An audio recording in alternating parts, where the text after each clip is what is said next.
حضرت ابو ایوب انصاری رضی اللہ عنہ فرماتے ہیں کہ جناب رسول اللہ صلی اللہ علیہ وسلم نے ارشاد فرمایا کہ کسی مسلمان کے لیے یہ جائز نہیں ہے کہ وہ اپنے مسلمان بھائی سے 3 دن سے زیادہ ناراض رہے، قطع تعلق کرے۔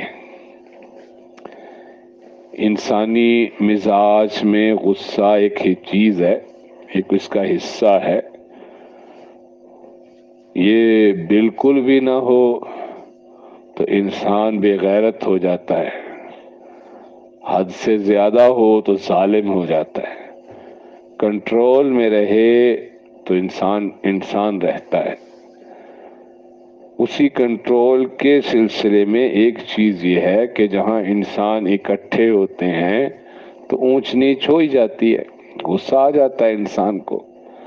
اب اس کو جتنا جلدی ہو سکے اسے کنٹرول کرنا چاہیے، اسے ٹھنڈا کرنا چاہیے، ختم کرنا چاہیے، اور اس کی حد حضور صلی اللہ علیہ وسلم نے بتا دی کہ بس 3 دن بہت ہے نا، 3 دن میں اس غصے کے اثرات کو ختم ہو جانا چاہیے، 3 دن سے زیادہ نہیں۔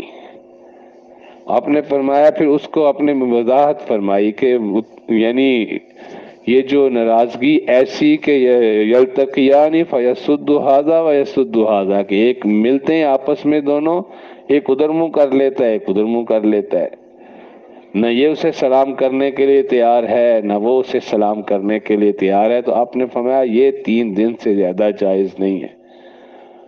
ہاں البتہ احادیث سے یہ معلوم ہوتا ہے کہ جہاں کوئی دینی نقصان کا ہو ڈر یا دنیاوی نقصان کا ڈر ہو وہاں اس کی گنجائش ہے، لیکن اس پہ بھی محدثین کہتے ہیں کہ اس کی بھی ایک شکل یہ کی جا سکتی ہے کہ ترک تعلق تو نہ کرے، ہاں وہ جو گرم جوشی ہے وہ نہیں رہی، بس ٹھیک ہے سلام دعا ہے، ایک دوسرے کا حال احوال پوچھ لیا، زیادہ نہیں ہے کہ وہاں کوئی نقصان۔ اور اگر زیادہ دینی نقصان ہو تو پھر اس میں ترک تعلق کا گنجائش ہے، یا کہیں تربیت مقصود ہو، کسی کی تربیت کرنی ہے تو اس صورت میں اس سے تعلق کو روکا جا سکتا ہے کچھ عرصے کے لیے۔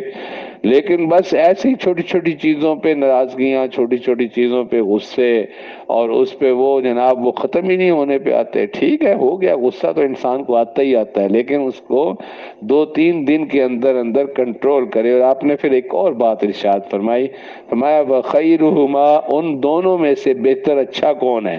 الَّذِي يَبْدَأُ بِالسَّلَامِ، جو سلام میں ابتدا کر دے، جو صلح کرنے میں ابتدا کرے گا یہ سلام کر دیتا ہے، اگر دوسرا جواب نہیں دیتا تو پھر اس کے سر سے بات ختم ہوگی، پھر وہ دوسرا گناہگار ہوگا۔